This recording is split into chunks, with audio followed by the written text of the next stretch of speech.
My name is Naomi Caldwell, and for 18 years I thought I had the perfect marriage. My husband David always said family is the foundation of success, but that foundation was about to crumble, because one flight to Thailand destroyed everything I believed in. My name is Naomi Caldwell, and for 18 years I believed I was living the kind of marriage most women only dream of.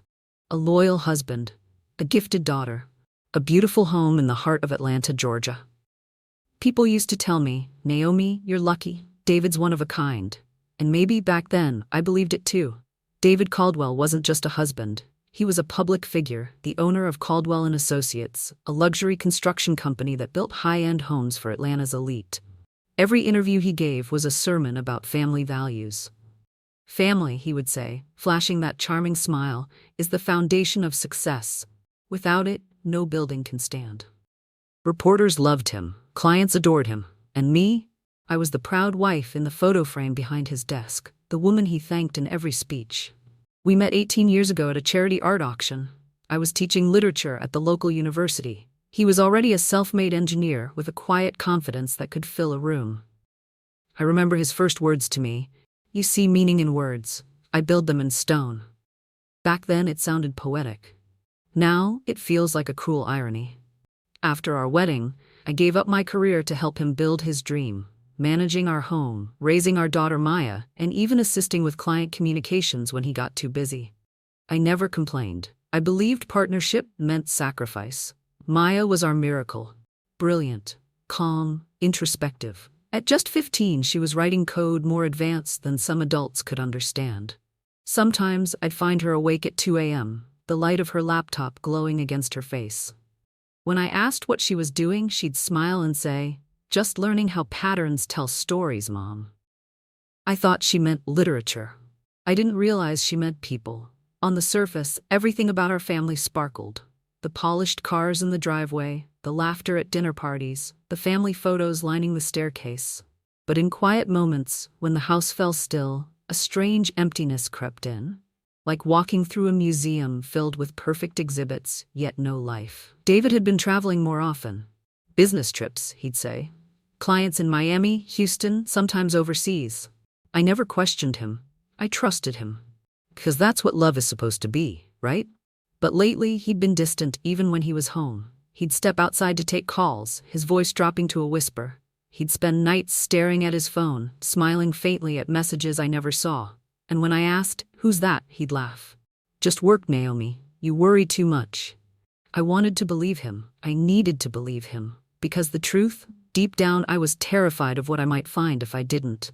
So when he said he'd be in Phuket, Thailand for 2 weeks, finalizing a resort project, something inside me stirred. A quiet voice whispering, "Go see for yourself." But I silenced it, the way wives are taught to. Until one afternoon, while scrolling through his old messages, I found a photo, a blurry shot taken at a jewelry store. David was holding a glass of champagne, and in the reflection behind him I saw a familiar silhouette, slender. Curly hair. My sister Vanessa Turner. My chest tightened. Vanessa?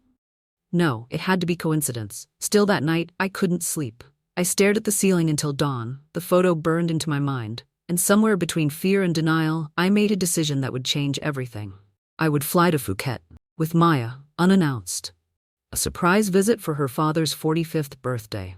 If there was nothing to hide, he'd be thrilled. If there was, then I'd finally know what kind of foundation my perfect family was built on. The departure board flickered at Hartsfield-Jackson Atlanta International Airport, the loudspeaker echoing boarding calls for flights to Paris, London, Seoul, and finally, Phuket. Naomi Caldwell stood still in the middle of the bustling terminal, her passport trembling slightly in her hands. For years, airports had been places of reunion. David waiting with flowers, smiling like the man she fell in love with. But today, it felt different. Today, she was flying toward the truth. Next to her, Maya sat cross-legged on a bench, typing rapidly on her laptop, the glow from the screen reflecting on her round glasses. "Mom," she said without looking up, "do you think Dad will be surprised?" Naomi tried to smile. "That's the whole point, sweetheart. He won't expect us at all." Maya's fingers paused over the keyboard. "Sometimes people don't like surprises." Naomi frowned. "What do you mean?" Maya shut the laptop halfway. Just sometimes surprises reveal things you weren't meant to see. Naomi chuckled nervously. You're reading too many mystery novels. But Maya didn't laugh. She just looked up at her mother, a long, searching look that made Naomi's stomach twist. Her daughter had always been too perceptive, too calm for her age. When the boarding announcement came, Naomi forced cheer into her voice. Come on, birthday girl's mission begins now. As they walked toward the gate, Maya whispered under her breath, I just hope it's a mission worth taking. 12 hours in the sky. 12 hours for doubt to spread like a slow leak in Naomi's chest. She had packed everything carefully. The blue silk dress David loved, the framed family photo, and the small velvet box that held a Rolex Submariner, the gift she had saved 3 years to buy. She kept opening the box mid-flight, watching the light glint off the silver band. David had once admired that exact watch at a store in Buckhead. He'd sighed, saying, maybe someday. And Naomi thought, someday is now. She imagined walking into the villa, Maya beside her, saying, Happy birthday. David's shocked smile, his arms wrapping around her, the way he'd laugh when he saw the watch. For a moment, the fantasy warmed her chest. But then another image forced its way in. That reflection in the jewelry shop window. Vanessa, her sister. The memory gnawed at her. She told herself it was coincidence. Vanessa lived in Atlanta, always moving in social circles. Still, she hadn't spoken much to Naomi lately. Texts went unanswered, calls missed. Naomi pressed her forehead against the airplane window. Below, clouds spread like white oceans. She whispered to herself, don't imagine things. Don't destroy what you have. Beside her, Maya was silent, coding on her laptop again.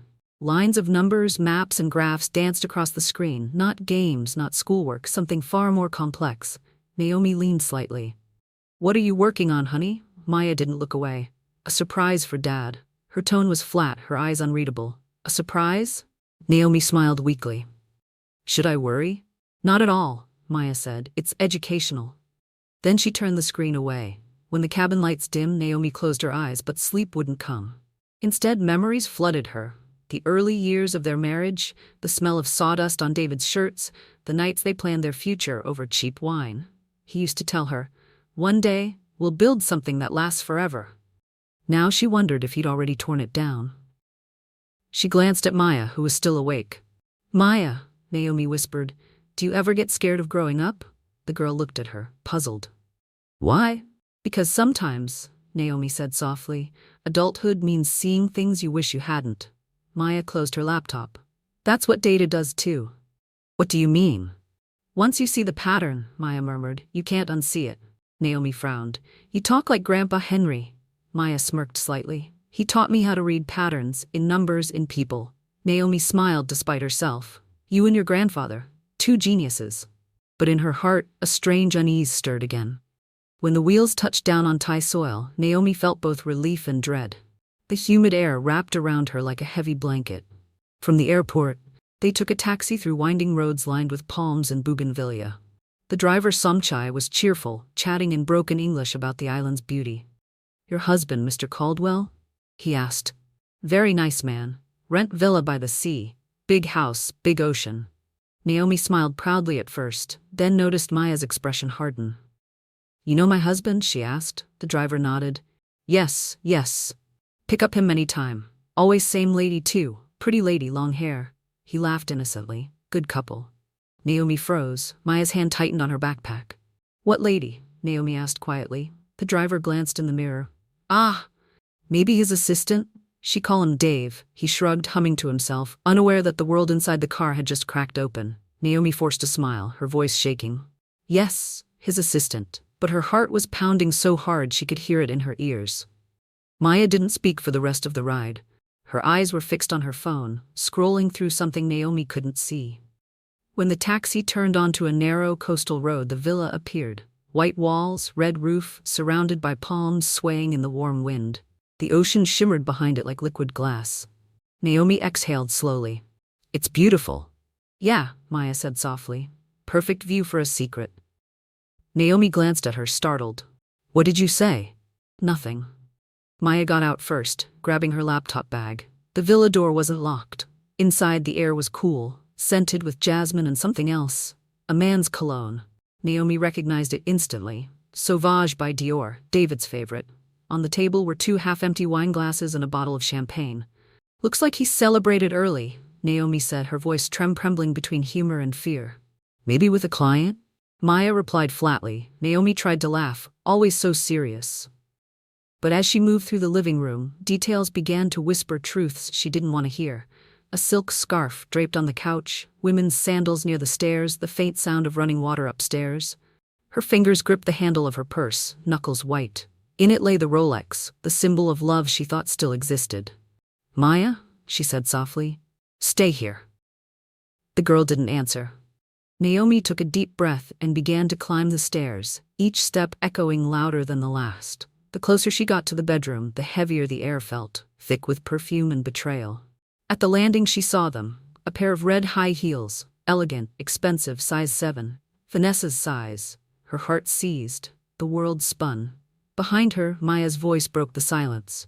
"Mom," she whispered, "are you sure you want to open that door?" Naomi swallowed hard, hand trembling on the handle. "I have to."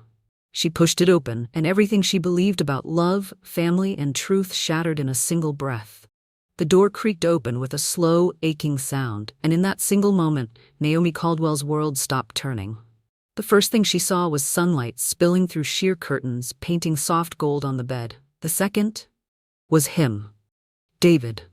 Her husband of 18 years, the man who said family is the foundation of success, lay half asleep on crisp white sheets, bare-chested, his arm draped lazily over another body. The woman beside him turned her head at the sound, and Naomi's heart dropped to her knees. Vanessa Turner, her own sister. For a moment, Naomi couldn't breathe. The air felt thick, her pulse roaring in her ears. She blinked, hoping she was dreaming, but the room stayed the same, every detail cruelly vivid. Vanessa's tousled hair glowed in the morning light. David's shirt, his wedding ring, sat on the nightstand beside 2 empty glasses. Naomi gripped the doorframe. "No," she whispered. It came out cracked, broken, a sound between disbelief and pain. David stirred, his eyes opening. When he saw her standing there, everything in his face collapsed. "Naomi, don't," she said. Her voice trembled, but her gaze didn't. Vanessa scrambled to pull the sheet around her. "Naomi, please." "Please what, Vanessa?" Naomi's voice cracked like lightning. "Please don't believe what I'm seeing." The silence that followed was unbearable. Naomi's mind raced through years of birthdays, holidays, laughter, every memory twisting into something sickening. David stood up, clutching the sheet around his waist. "Naomi, I swear this isn't what it looks like." She laughed, the sound bitter and sharp. "You've watched too many movies. That line doesn't work anymore." "Naomi, just let me explain. Explain how my sister ended up in your bed." She snapped. "Explain the champagne downstairs, the shoes, the perfume, or maybe the way she calls you Dave now." Vanessa's eyes filled with tears. "Naomi, it just happened." "It just happened?" Naomi repeated, laughing hollowly. "So you tripped, fell on a plane to Thailand, and landed on my husband?" Maya appeared behind her mother, standing quietly at the doorway. Her face was unreadable. "Mom," she said softly, "we should go." Naomi didn't move. She couldn't. Her whole body was trembling, her mind replaying every moment of trust that now felt like a lie. 18 years, she whispered, staring at David. 18 years I stood beside you. I built your home, your image, your life. Her voice rose with every word. And you burned it all down for what? Huh? David's lips parted, but no words came. Vanessa sobbed. "I'm sorry, Naomi. I didn't mean to hurt you." Naomi turned on her, eyes blazing. "You didn't mean to hurt me? You're my sister. You knew every pain I've ever had, and you became the worst one." "Mom," Maya said again, stepping closer. "Let's go, please." Naomi took a step back, then another. Her hand shook violently as she reached into her purse, pulling out the small velvet box. She opened it slowly, revealing the Rolex she had saved 3 years to buy. "Happy birthday, David," she whispered. "Here's the watch you wanted, to count the seconds between your lies." She dropped it on the floor. The metallic clink echoed through the room like a gunshot. Then she turned and walked away. Downstairs, the world blurred. Naomi barely noticed her feet touching the floor. Her vision was full of tears, her chest a knot of rage and disbelief. When they reached the door, the humid air hit her like a wave. She gasped, clutching the doorknob for balance. Maya gently took her arm. "Mom, breathe," she whispered. Naomi looked at her daughter, and suddenly realized something chilling. Maya wasn't surprised, not at all. "You knew," Naomi said, her voice trembling. Maya hesitated, her gaze dropping to the ground. "Did you know, Maya?" Naomi demanded. Her voice cracked, not angry, just broken. Maya nodded slowly. "I didn't want to tell you until I had proof." Naomi froze. "Proof? I found messages," Maya said quietly. "GPS data, patterns that didn't make sense. I wanted to be sure." Naomi's knees nearly gave out. Her daughter had seen the truth long before she did. The thought both comforted and terrified her. "Mom," Maya said gently, "please don't cry. You didn't lose everything. You just lost illusions." Naomi stared at her daughter, this 15-year-old with the calm of a scientist dissecting a storm, and for the first time she saw how much Maya had changed. There was no innocence left, only clarity. "Let's go," Naomi whispered. "Where?" Maya asked. "Anywhere, just not here." They stepped outside. The taxi driver, still waiting, jumped up. "Ma'am, finished?" he asked cheerfully. Naomi managed to nod, her voice barely a whisper. "Take us anywhere far."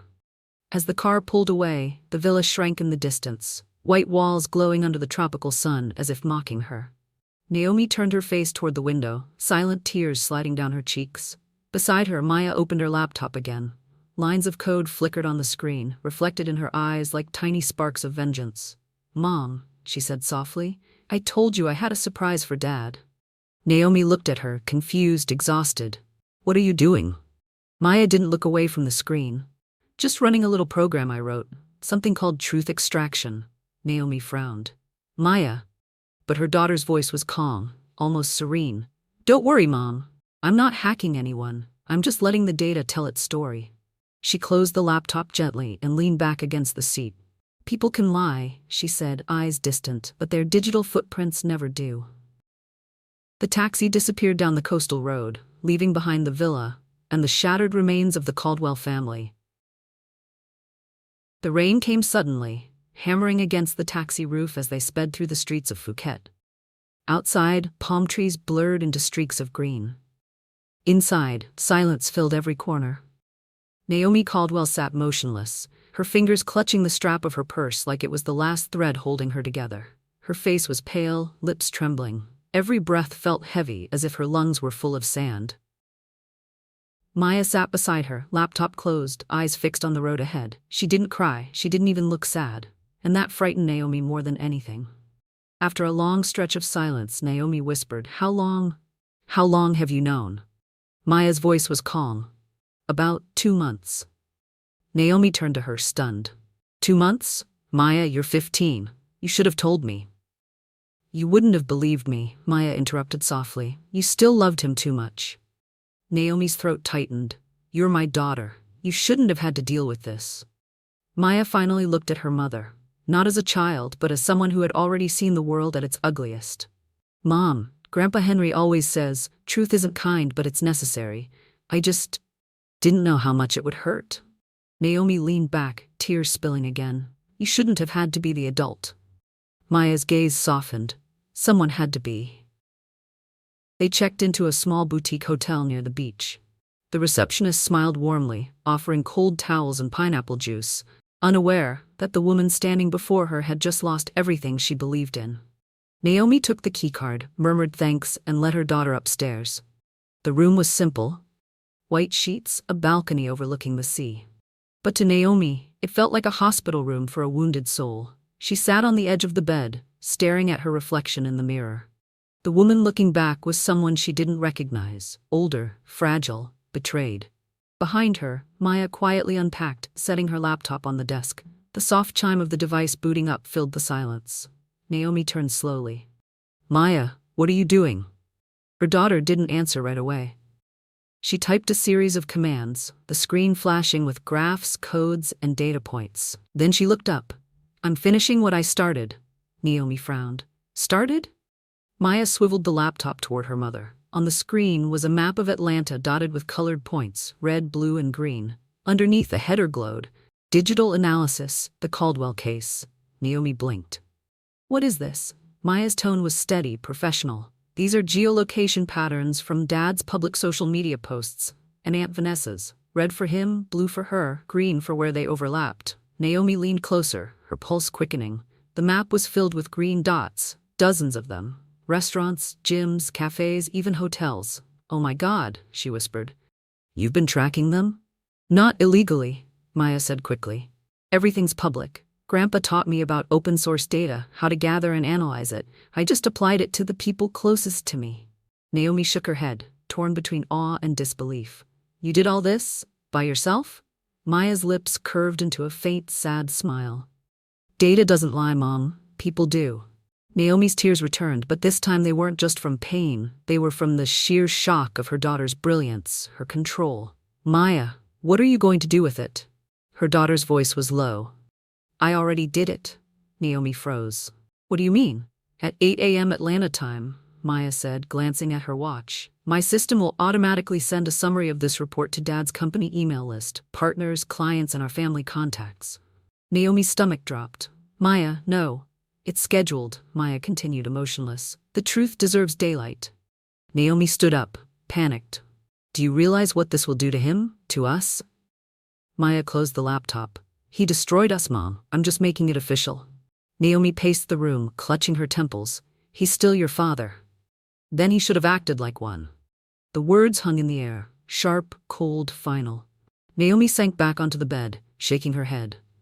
"This isn't right. Revenge doesn't heal anything." Maya sat down next to her. "It's not revenge. It's truth. If data can expose corruption in governments and corporations, why not in families? Why should lies survive just because they happen at home?"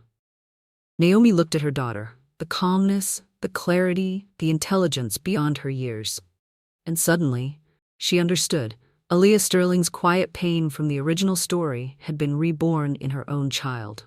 Maya wasn't just smart, she was dangerous in the name of justice. That night, Naomi couldn't sleep. Rain tapped against the balcony door, steady and relentless. Maya sat at the desk, reviewing her presentation slides. Naomi watched silently as graphs and charts appeared on the screen. Timeline of deceit, messages and check-ins perfectly synchronized. Frequency of interactions, peaks whenever David was working late. Emotional sentiment analysis, romantic undertones hidden in harmless comments. Every pixel was a piece of evidence. Every number, a betrayal quantified.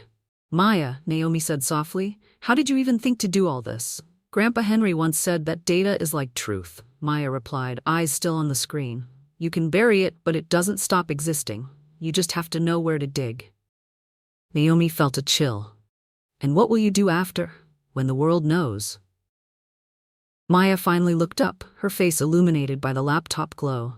"Then maybe Dad will understand that you can't build a life on lies, not even a digital one." Near dawn, the rain stopped. The sea outside glimmered gray-blue under the early light. Naomi stepped onto the balcony, barefoot, clutching her robe around her shoulders. She stared at the horizon, the waves crashing endlessly below. Her heart was a storm of grief, pride, and fear.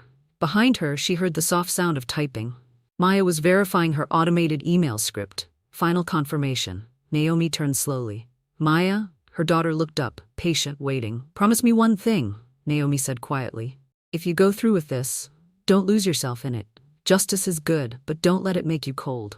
For the first time that night, Maya's expression softened. "I won't, Mom." She closed the laptop gently. "I'm doing this for you." Naomi nodded, tears spilling again. "Then I guess we face the truth together." Maya smiled faintly. "Together." At 6 a.m. local time, the sky outside began to lighten. Naomi brewed tea on the small electric kettle, her hands steadying slightly for the first time in hours. Maya sat cross-legged on the bed, laptop on her knees, eyes on the countdown timer. 1 hour, 56 minutes to 8 a.m. Atlanta time. "Once this goes out," Maya murmured, "there's no going back." Naomi took a deep breath. Maybe that's not a bad thing. She sat beside her daughter, taking her hand. They watched the numbers tick down together, mother and daughter, united not by peace, but by the pursuit of truth. The sky over Phuket was glowing pale orange when Naomi looked at her phone. 6:58 a.m. local time. In Atlanta, it was almost 8 a.m. Maya sat cross-legged on the hotel bed, laptop open, fingers hovering above the keyboard. The countdown timer on her screen blinked. Naomi watched her daughter silently, her pulse matching the rhythm of the clock. The world outside was calm, waves whispering, birds calling in the distance, but inside that small room, an invisible storm was about to break. "Maya," Naomi whispered. "Are you sure about this?" Her daughter didn't look up. "The truth doesn't ask for permission, Mom." Send complete. Maya's code executed flawlessly. Hundreds of emails fired through encrypted servers, each one carrying a link to her analytical report. Graphs, geolocations, timestamps, statistical correlations. The subject line reads simply, "Integrity Report, the Caldwell Analysis."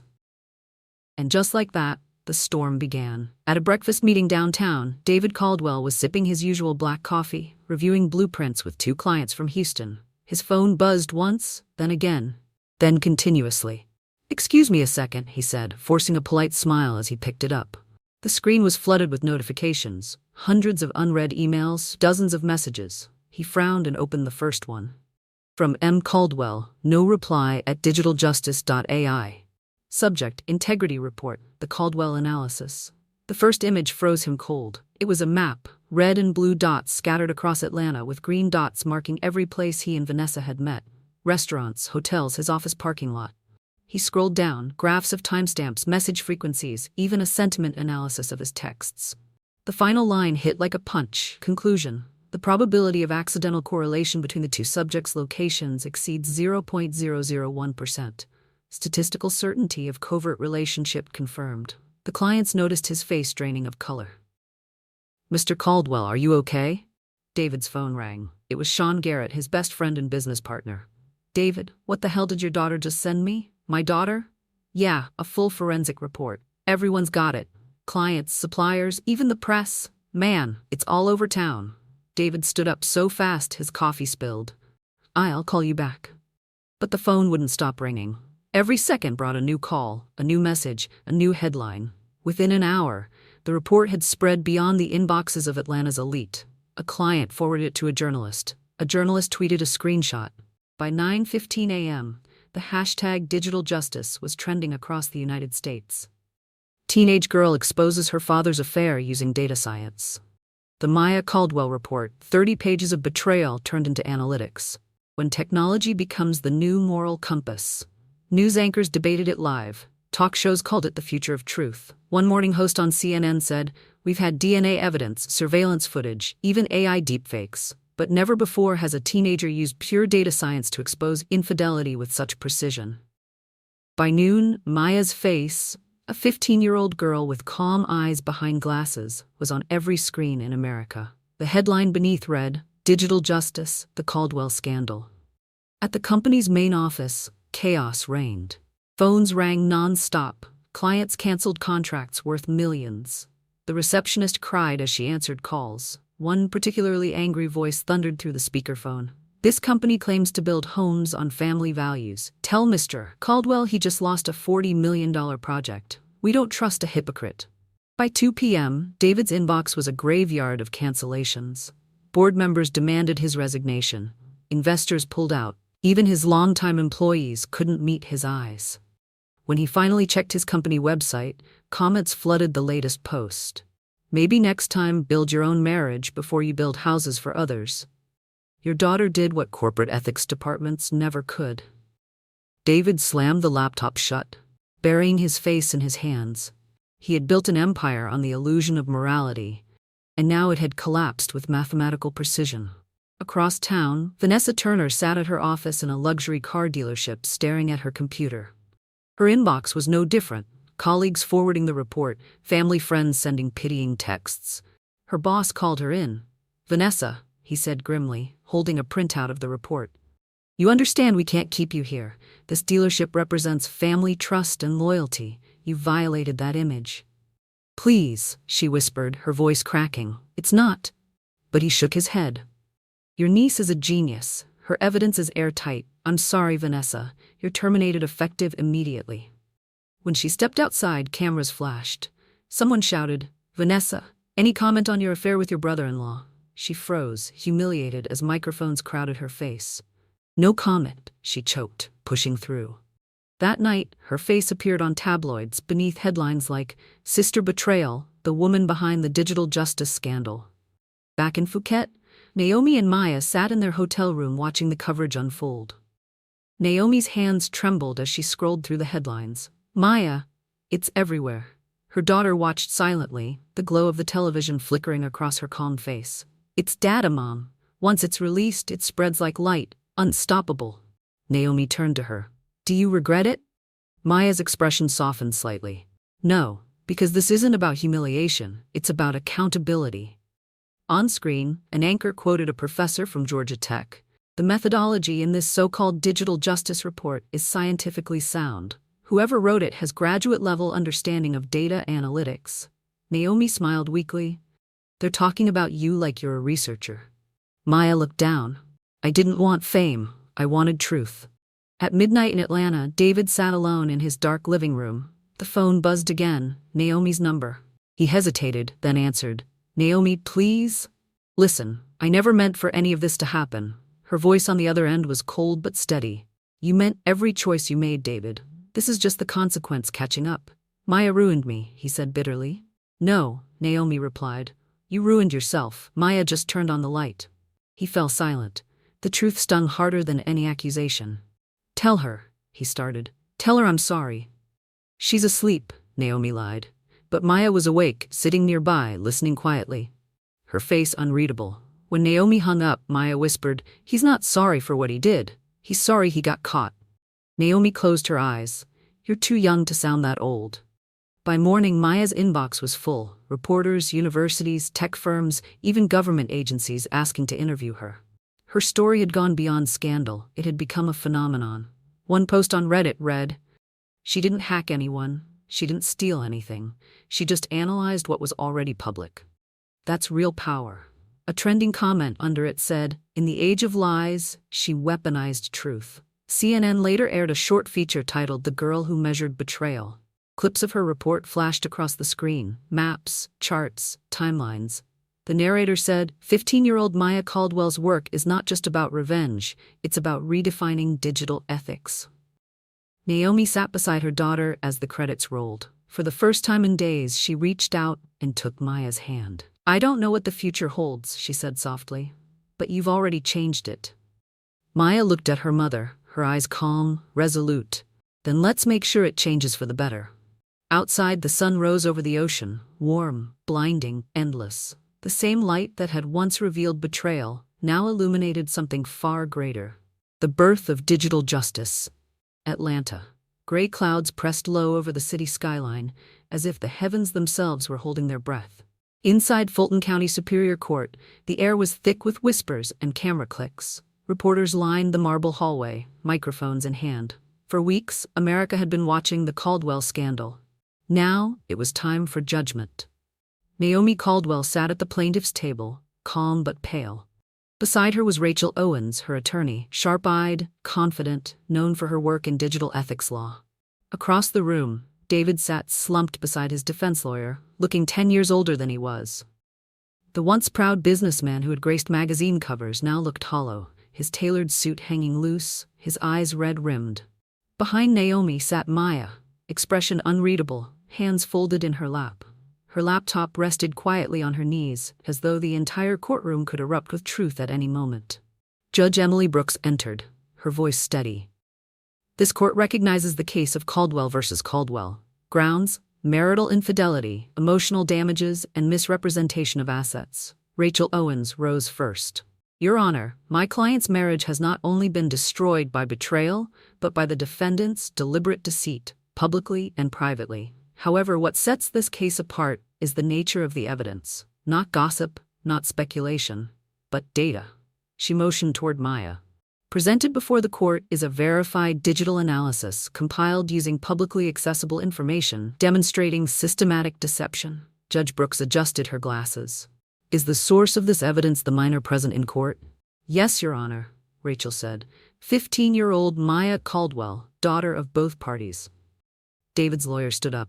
Your Honor, we object. This data was gathered without consent and... Judge Brooks cut him off. Without illegal intrusion, Counselor. The court is aware of this case's national attention. We've reviewed expert testimony confirming that the evidence was derived solely from public posts, check-ins, and metadata. Proceed. Rachel nodded, clicking the remote. The courtroom lights dimmed slightly as the projector displayed Maya's report on the screen. Slide after slide appeared, timestamps, maps, graphs of communication frequencies, each one precise, clinical, undeniable. This section, Rachel explained, shows over 80 overlapping GPS matches between Mr.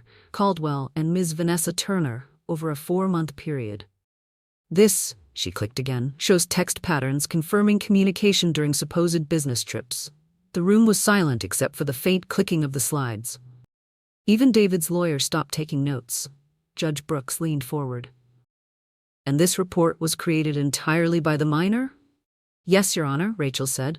Her grandfather, Dr. Henry Coleman, a retired systems analyst, confirmed the methodology. Several data scientists from Georgia Tech also reviewed and authenticated her work. The judge turned to Maya. Young lady, do you understand what your report has done? Maya stood, calm and composed. Yes, Your Honor, I understand it revealed the truth. Judge Brooks tilted her head. And what motivated you to do it? Maya met her gaze steadily. My father taught me that family is the foundation of everything. I just wanted to see if that was statistically true. Gasps filled the courtroom, a mix of awe and pity. David lowered his head in shame. After hours of statements, evidence, and closing arguments, the courtroom fell silent again as Judge Brooks delivered her ruling. Mr. Caldwell, she began, her tone measured but heavy. This court finds that you have not only breached the vows of marriage, but have done so while publicly profiting from the image of integrity and family values. Given the overwhelming digital evidence and the moral implications, the court rules in favor of Mrs. Naomi Caldwell. She paused, letting the words sink in. Mrs. Caldwell is awarded full custody of the minor child, 50% of the jointly owned company Caldwell and Associates, ownership of the primary residence in Atlanta, and half of all remaining assets and accounts. Her gavel struck. Bang! The court acknowledges that the evidence submitted, the Digital Justice Report, represents an unprecedented but lawful form of truth verification. Case closed. The sound of the gavel echoed like thunder. David slumped back in his chair, defeated. Naomi exhaled shakily, tears sliding down her face, not from vengeance, but release. Behind her, Maya watched quietly, eyes glimmering. For her, the moment wasn't about money or property. It was about validation, the cold mathematical certainty that truth had won. Outside the courthouse, reporters swarmed the steps like bees. Flashes exploded as Naomi and Maya emerged, holding hands. Mrs. Caldwell, how do you feel? Do you forgive your husband? Maya, what's next for you? Naomi simply said, we're moving forward. But Maya paused for a moment, facing the cameras. Her voice was calm, her tone clear. I didn't destroy my father, she said. I just gave the truth a voice. That single line spread across every network, every platform. Within hours, it became a global quote, the Maya Caldwell principle. Tech blogs, universities, and ethics conferences dissected her methods. MIT professors called it the most significant moral use of data by a minor. CNN named her the girl who weaponized honesty. David tried to rebuild, but the world no longer listened. Clients cut ties, his company dissolved. Even his old friends avoided him, not out of malice, but discomfort. He moved out of Atlanta quietly, renting a small apartment in Jacksonville, Florida.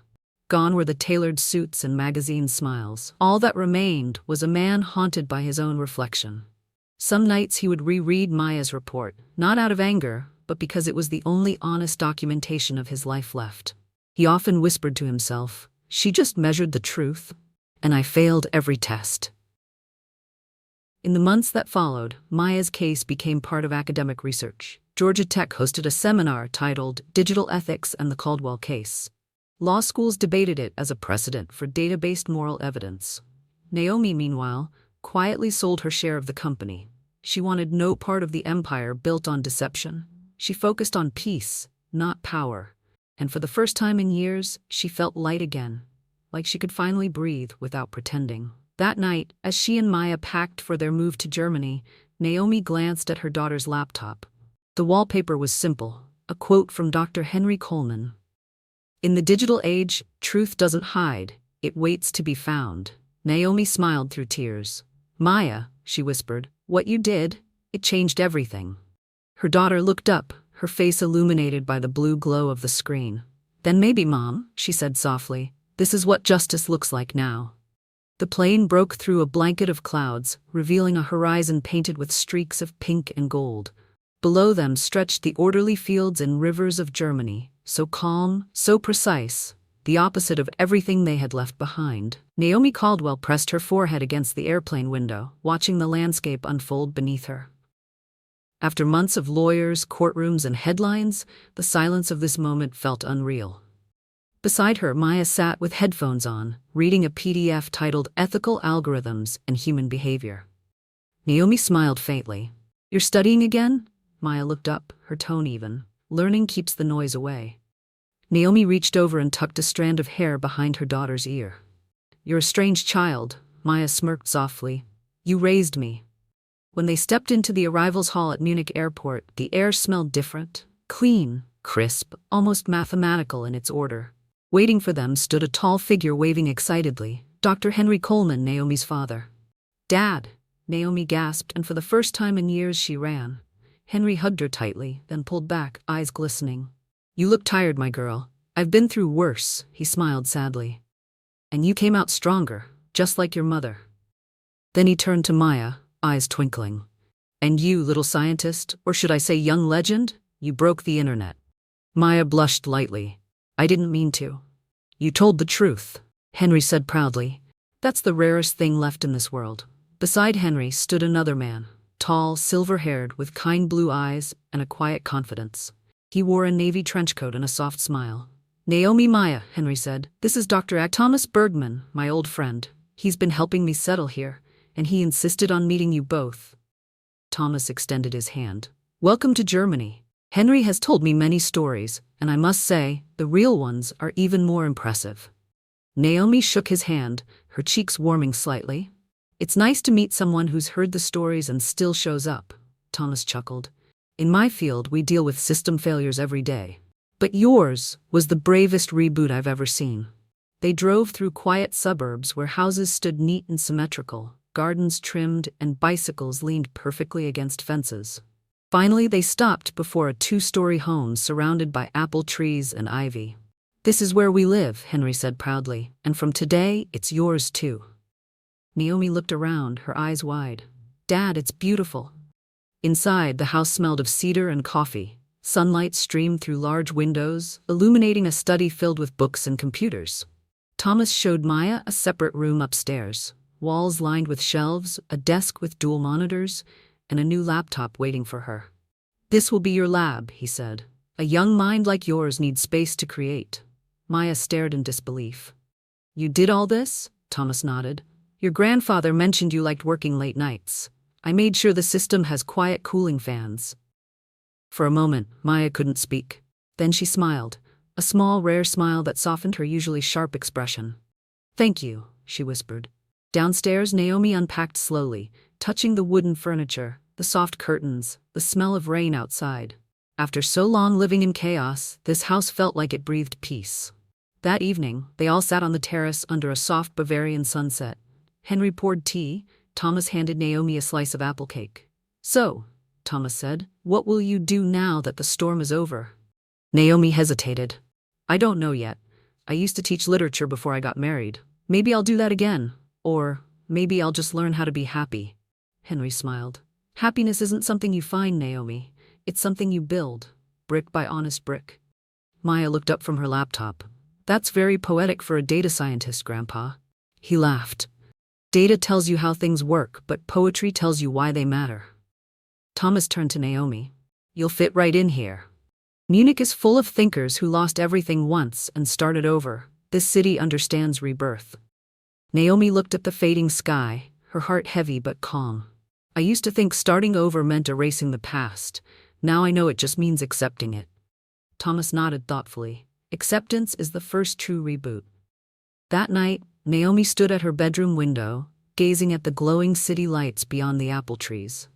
For the first time in years, there was no dread in her chest, just a quiet space where grief used to live. She thought of David, not with anger, but distance. He was a closed chapter now, a file she didn't need to reopen. In the room across the hall, she saw Maya's light still on. Her daughter was typing, headphones on, lost in her own world. Naomi smiled faintly. "Still saving the world one line of code at a time," she whispered. She lay down, pulling the soft quilt over her. Outside, rain began to fall gently, tapping on the windows, not like the storm in Phuket, but like a lullaby. At dawn, the smell of coffee filled the kitchen. Thomas stood by the counter, sleeves rolled up, preparing breakfast. "Guten Morgen," he greeted her with a warm smile. "Good morning," Naomi chuckled softly. "If all German mornings smell like this, I think I'll stay." He poured her a cup. "You're welcome to. For as long as you need." They sat together in easy silence, the kind that feels safe. Outside, sunlight touched the dewy grass. Naomi exhaled deeply, the kind of breath that comes only when you've stopped running. For the first time in years, she felt like herself again. Munich moved at a rhythm Naomi had never known. Not the frantic pulse of Atlanta or the heavy silence of heartbreak, but something gentler. Trains hummed softly in the distance, bells rang from small churches, and the smell of coffee drifted through cobblestone streets each morning. Life here didn't rush, it breathed. Naomi found herself walking each day to the nearby Isar River, where the water shimmered under the gray sky. She would sit on a bench, wrapped in her coat, watching cyclists and students pass by, her mind slowly quieting. In America, every sound had reminded her of what she'd lost. Here, every silence reminded her of what she still had. Weeks passed, and the rhythm of their new life began to take shape. Naomi enrolled in German language classes at the Volkshochschule, where her classmates were immigrants from Spain, Turkey, and Poland. Her accent made the teacher smile. "You sound almost Bavarian when you say Guten Morgen." In the evenings, she cooked with her father. Henry's precise chopping and her messy improvisation somehow balanced perfectly. Maya often joined them late, eyes tired but bright from her coding sessions. One evening, Naomi teased, "You know, normal teenagers scroll TikTok. You're building ethical AIs." Maya shrugged. "Normal teenagers don't have data trauma." Naomi laughed, not because it was funny, but because her daughter had turned pain into science. That was Maya's way of healing.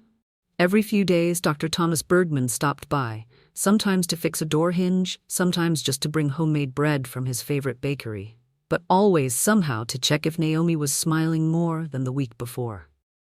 One afternoon, as rain tapped against the glass, he found her in the study reading Rilke. "You like German poetry?" he asked, leaning on the doorway. Naomi smiled without looking up.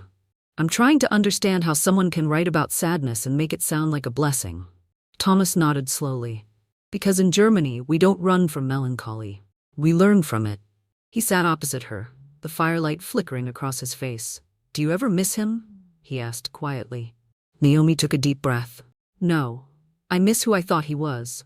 Thomas said nothing for a long time. Then softly, "That's the most honest thing I've ever heard." Meanwhile, Maya was flourishing. Her story had reached European universities, and professors from TU München invited her to visit their data lab. Henry accompanied her the first day, introducing her to Dr. Weber, a leading researcher in AI ethics. "She's 15, Henry said proudly, but her analysis changed how people see digital accountability." Dr. Weber smiled at Maya. "Age doesn't define intelligence. What you did took both courage and clarity." Maya blushed. "It took anger first. Clarity came later." Weber laughed gently. "That's how most revolutions begin." Soon, Maya began spending hours at the university, helping analyze case studies on online transparency and algorithmic bias.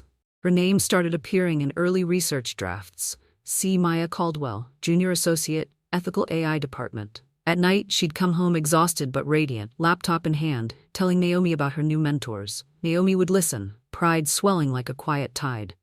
"You're building something beautiful," Naomi said once. "Not building, Mom," Maya corrected gently. "Reprogramming." By October, the leaves had turned gold and copper, carpeting the streets in warmth. Henry loved to take morning walks, and sometimes Naomi joined him, arm in arm. "Do you realize," he said one morning, "that this is the first time you've smiled without forcing it?" Naomi looked at the trees swaying gently in the wind. "Maybe because I finally stopped trying to fix the past." Henry squeezed her hand. "You can't debug a dead code, my dear. You just write a new one." That afternoon, Thomas invited them to his countryside home near Lake Chiemsee, a place of still water and distant snow-peaked mountains. Maya spent the day taking photos while Naomi and Thomas prepared lunch on the terrace. The light was golden, the air crisp, the lake perfectly still. Naomi looked at him and said, How can a place be so quiet and still feel alive? Thomas smiled. Because peace isn't the absence of sound, it's the harmony of it. For a long time, they didn't speak. They didn't need to. Their silences had begun to understand each other. That evening, after Henry and Maya had gone to rest, Naomi stepped onto the terrace again. The moon shimmered on the lake's surface like silver code written by nature itself. Thomas joined her, holding 2 mugs of tea. I used to believe broken things stayed broken, Naomi said softly. Now I'm not sure. Thomas looked at her. They don't, Naomi. They become different, sometimes even stronger. She turned to meet his eyes. Steady, kind, honest. For the first time since her world had collapsed, she allowed herself to feel warmth without fear. Thomas hesitated for a moment, then said, I lost my wife 3 years ago. Cancer. I thought I'd buried every part of myself that could love again. Then you arrived and, Naomi interrupted gently, and you fixed my door hinge. He laughed softly. Yes, and maybe a few things more. She smiled, a real unguarded smile. Then maybe we're both under repair. Thomas nodded. Good. Let's rebuild together slowly. No deadlines, no fear.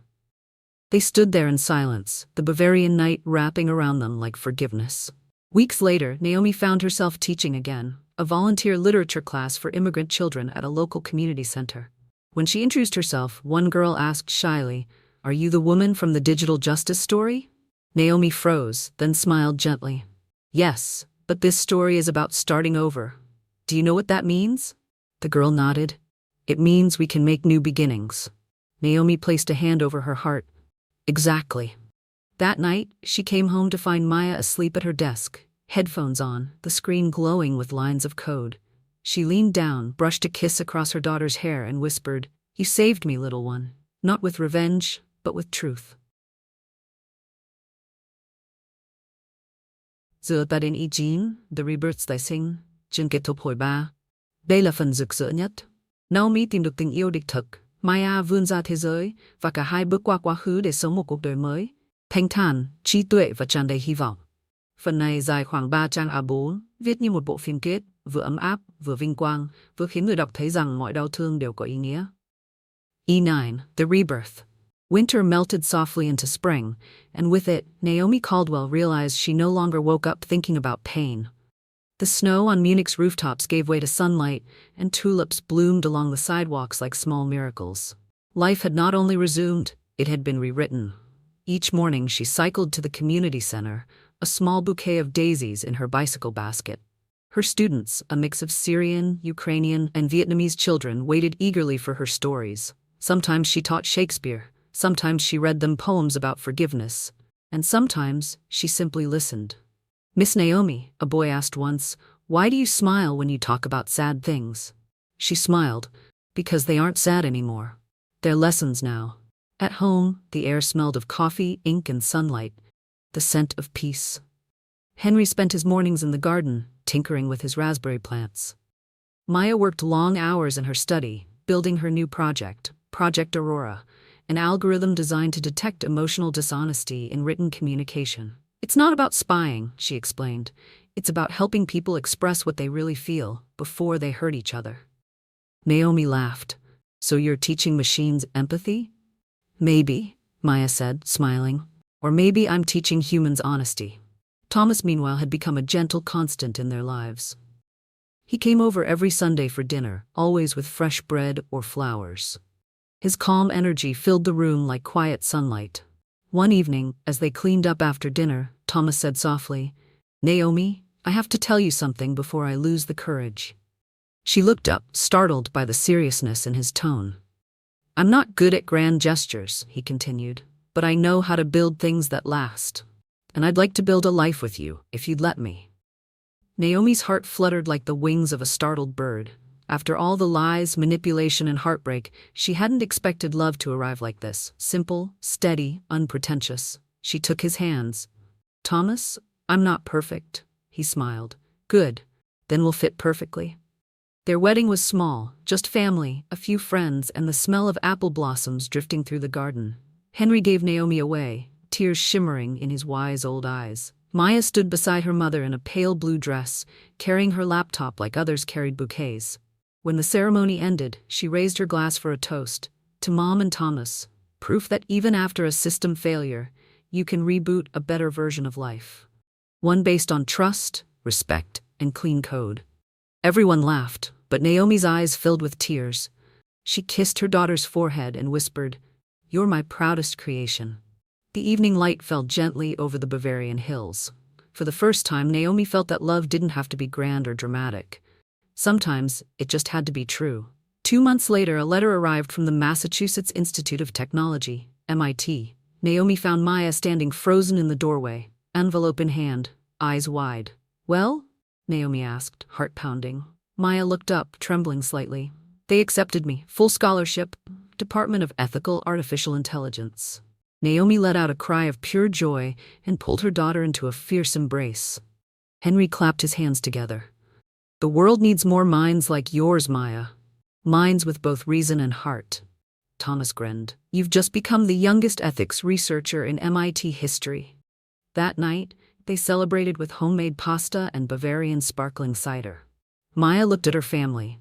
Her mother glowing with peace, her grandfather laughing, Thomas slicing bread with quiet happiness, and felt something she hadn't felt in years. Home. On the morning of her flight, Naomi woke early to pack the last of Maya's things. Her daughter's desk was empty now. No scattered notes, no humming laptop, just sunlight. A folded note lay on the keyboard. It read, "Mom, I'm not leaving to run away. I'm going to prove that technology can heal, not just expose. You taught me honesty. Grandpa taught me logic. Thomas taught me patience. Now it's time to use them all. Love always, Maya." Naomi pressed the note to her heart. At the airport, when they hugged goodbye, she whispered, "Go make the world better, but don't forget where your world began." Maya smiled through tears. "You'll always be my source code." And then she was gone. One bright figure disappearing into a future she had built herself. Months later, Naomi sat on the terrace with Thomas, watching the sunset bleed across the Alps. Henry dozed in a chair nearby, and a postcard lay on the table. A photo of Maya standing under MIT's dome, holding a small award. Beneath it, her handwritten words, "We did it, Mom. Justice can be human, and data can love too." Naomi smiled, resting her head on Thomas's shoulder. The world outside buzzed with headlines about AI, ethics, and digital revolutions, but here, in this quiet corner of Germany, there was only peace. Thomas whispered, "What are you thinking?" Naomi looked at the fading light. "That maybe life isn't about what breaks you, but what rebuilds you." He took her hand.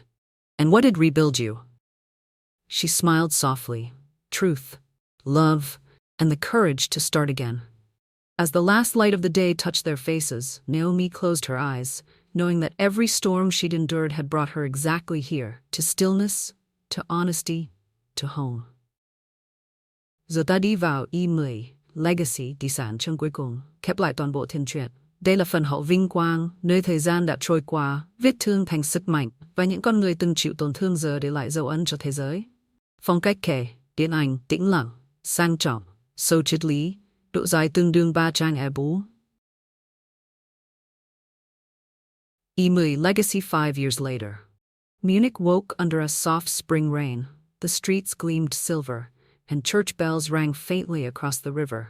Inside a glass building near the city's university district, a large sign read, "Institute for Ethical Artificial Intelligence, Director, Dr. Maya Caldwell." At 21, Maya had already become a phenomenon, the youngest researcher in Europe to lead a cross-national project on human honesty and algorithmic morality. Newspapers called her the girl who taught machines to feel. But to Naomi, she was still just my little girl who once saved us with truth. Maya's program, Aurora, was now used by schools, hospitals, and even governments. It analyzed written communication to detect emotional dissonance, not to punish, but to heal. When people said "I'm fine," but their tone data suggested sadness, Aurora sent a simple notification. "You may be hiding pain. Would you like to talk?" Across Europe, psychologists reported a decline in depression rates.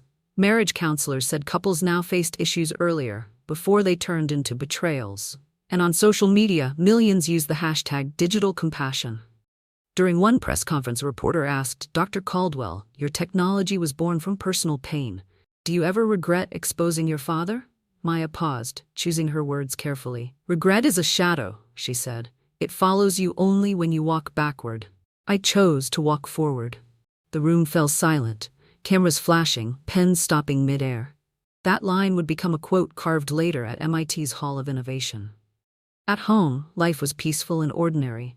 Exactly how Naomi liked it. The old house in Bogenhausen was now filled with laughter again.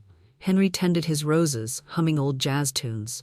Thomas, now her husband of 4 years, was head of safety engineering at BMW, working on autonomous vehicles guided by ethical AI, systems partly inspired by Maya's research. Every Sunday, Naomi hosted family dinner, a tradition she refused to abandon no matter how famous her daughter became. Maya always came home for those dinners. No cameras, no speeches, just pasta, tea, and warmth. One evening, Naomi asked, "Do you ever feel like you're carrying the world on your shoulders?" Maya smiled, pouring wine for her mother. "No, I just feel like I'm rewriting its code, one truth at a time." Henry chuckled. "That's my granddaughter, debugging humanity." They laughed together, the way only healed families can, softly, gratefully, without bitterness. Naomi herself had quietly become an author. Her book, After the Storm, A Mother's Guide to Truth, had sold 500,000 copies. In it, she didn't talk about revenge or betrayal, only about courage, forgiveness, and the discipline of honesty. The final line of her book read, "Justice begins when we dare to look at the truth, even when it breaks our heart." She received thousands of letters from women around the world. Wives, daughters, mothers who found the strength to start again. When she was invited to give a TED Talk in Berlin, Naomi looked out over the crowd of 5,000 and said simply, "I didn't raise a genius. I raised a mirror." And the world saw itself, clearly, maybe for the first time. The applause lasted minutes. But what touched her most was when she saw Thomas standing quietly at the back, smiling proudly, his hand over his heart. One evening, Naomi received an email with a subject line she hadn't expected. From David Caldwell. She hesitated before opening it. "Naomi, I don't ask for forgiveness. I just wanted you to know that I followed your and Maya's work from afar. You both turned what I destroyed into something that heals others. You were always stronger than I deserved. Thank you for raising the woman who taught the world honesty." David sat in silence for a long time. Then she forwarded the email to Maya with only one sentence. "Some truths finally find their way home." Maya replied moments later, "I know, Mom. The data set is complete." The camera of life pans upward, the Bavarian countryside, green and endless. Naomi walks through the orchard with Thomas, their hands intertwined, faces serene.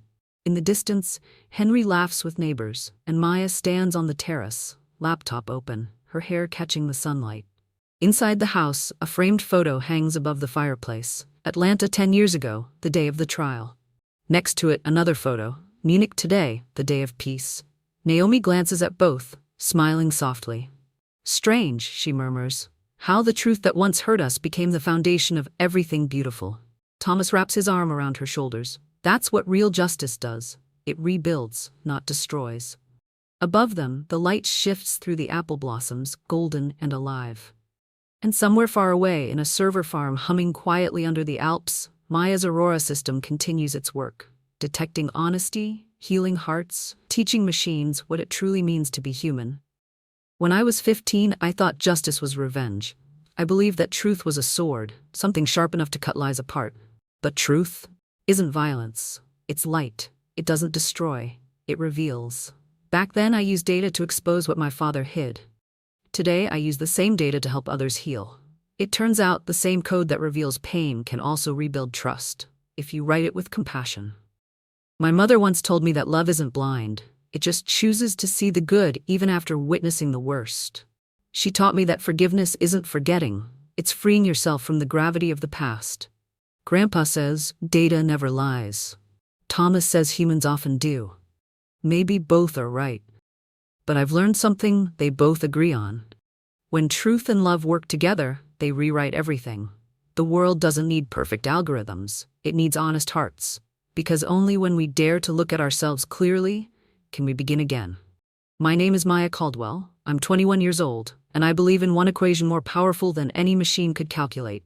Truth plus compassion equals freedom. Justice isn't punishment. It's the courage to live honestly.